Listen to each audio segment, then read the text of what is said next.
Marcus, you want some cornbread? No, thank you. Very nice today. I need none of your fucking cornbread. Alright guys, welcome back to BioShock Infinite. Marcus, hit him with that recap. Well, I just told Melinda I don't need none of her damn cornbread. not the real life recap. Oh gosh. Dude, I'm lost right now. I'm just having a terrible day from memory. Alright, remember Slate, the Rebellion. We're looking for Shock Jockey. Oh, we're looking for Shock Jockey to be able to activate, well, just a lot of different things. Well, you need to get on the tram, remember? Okay, yeah. I'm sorry, I'm having just a brain fart day. Yeah, about last dude. episode. I'm sorry. Your brain is a fart. Your fart's a brain. I'm just saying, we're moving it a little bit closer so you can hear us better.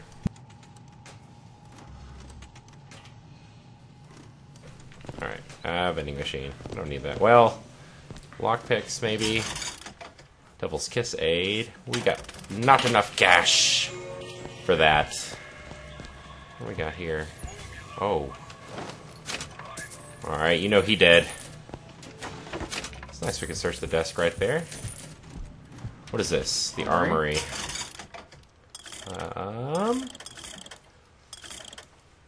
Let's see. RPG. Carbine, pistol.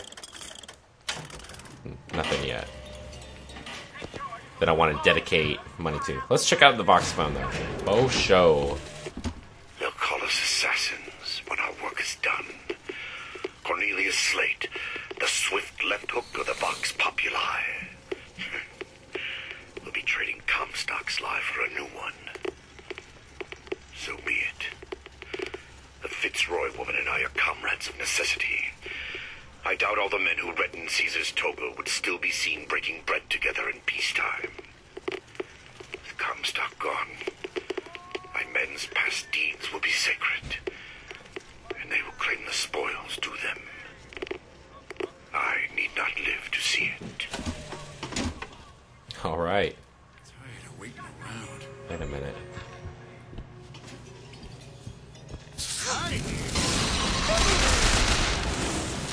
Yep. There we go. Walked on in. Damn, he's dead.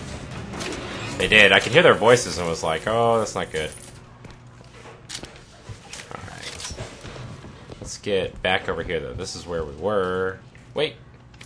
Yeah. Lockpick for a live. Lockpick. Alright. Now we can roll out of here.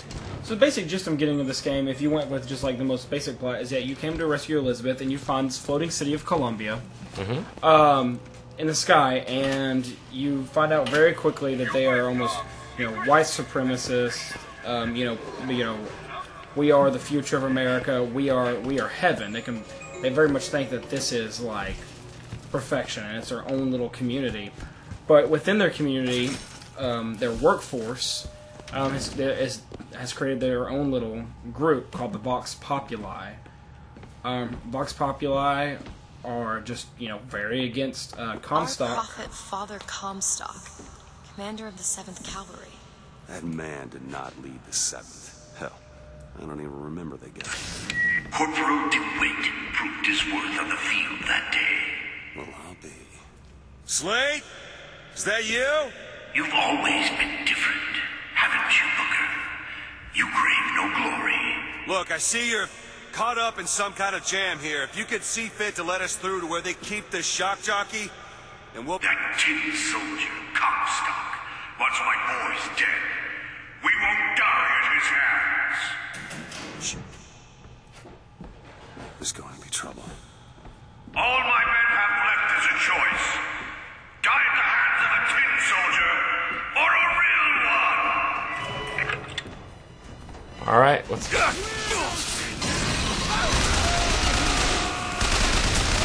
We're just gonna... There we go. There you go, Tom. Get in on it. You see, you're a killer, Booker. Like it or not. Just give us the shock jockey. If you want the vigor, Booker, you will give my men a soldier's death. They wait for you with wounded knee and Bakey.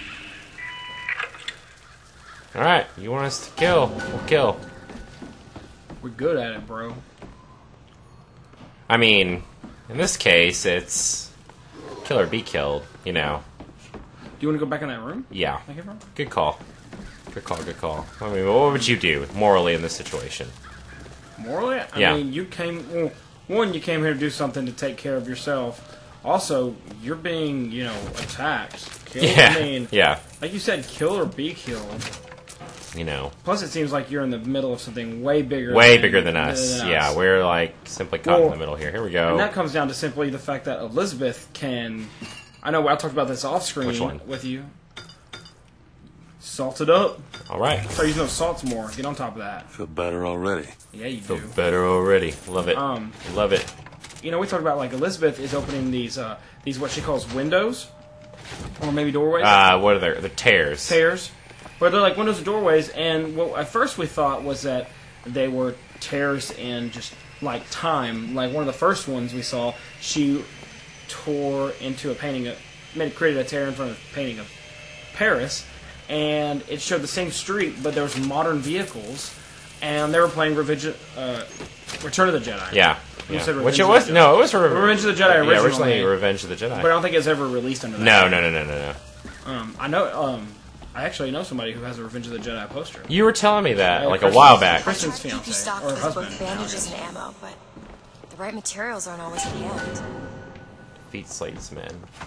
Now, Marcus, you had a good theory last time. I don't know if you remember it, but I think you should discuss it, dude. Okay. Well, you know, after seeing a few more tears, and then she tore into, when we were in the elevator, she tore, made another tear, and instead of being elevator wall, there was a window. However, Columbia was still outside.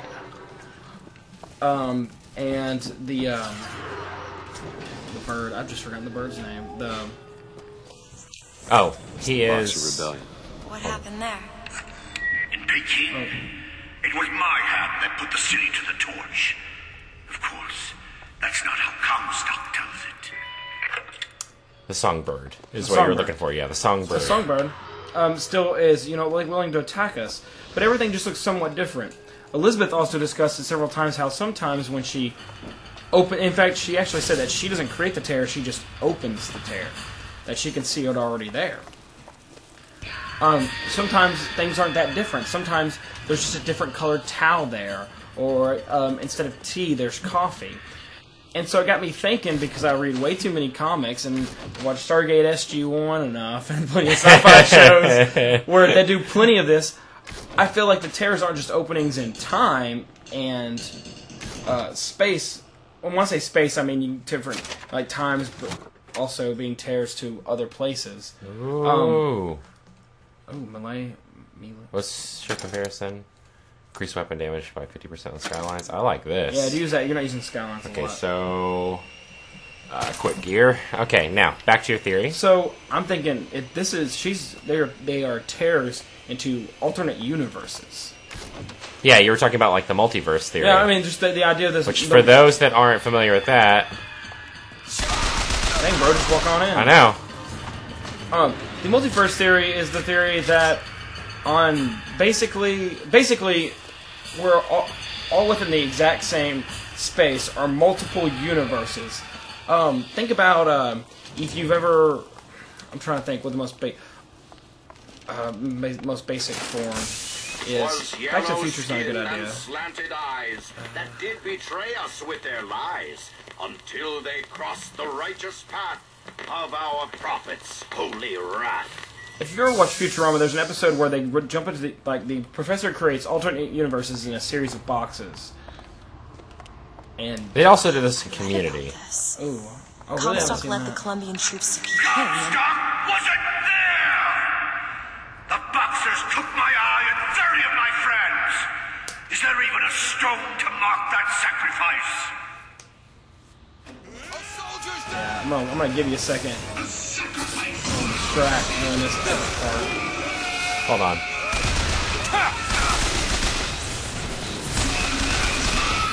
Oh, Flamer. He's around your left. Yep. There we go. Timing.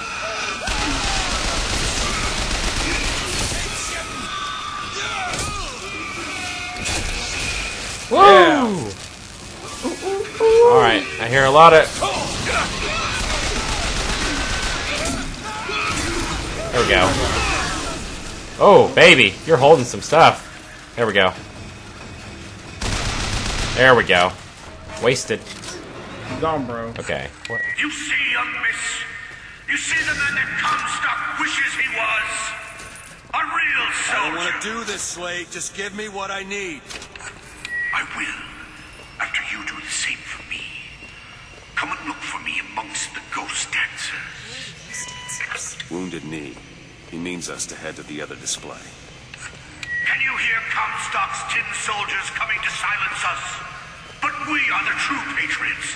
The history that does not fit in their books. Okay.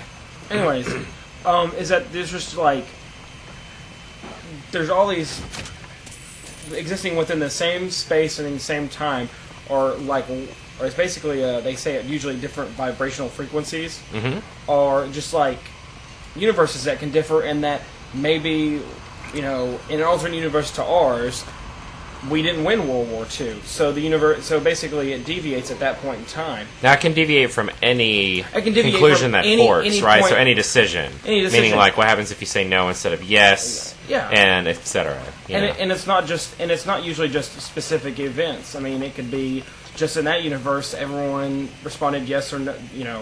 In Futurama, the alternate universe for them was they flipped a coin. Every time you flip a coin, the decision was the exact opposite, and that was no different.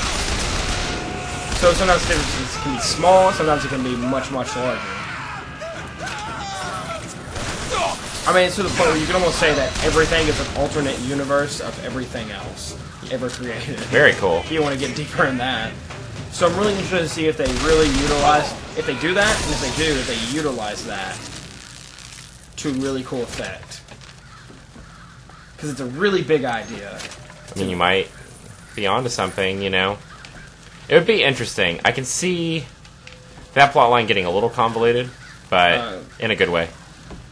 I'm not above that. If they do it right, multiverses tend to, because with me, I like the idea of the multiverse theory where you are showing all the possible realities. So you would go back and see. The tin soldier is taking credit for the deeds of the real ones. Now your companion, young lady, he wrapped himself in glory on December 29, 1890. You would. Oh. You don't want to know.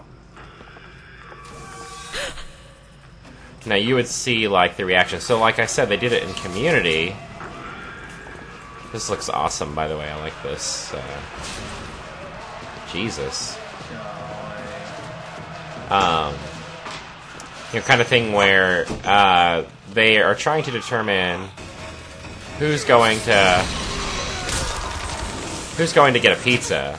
Like they order a pizza and it's like who's going to go down to get it. And so he's like, all right, we'll roll the dice. Numbers 1 through 7 through us, and whoever's number it lands on, that's who goes. And one of the characters is like, just so you know, increases clip size for all weapons by 50%. All weapons by gosh. Obviously. Yeah.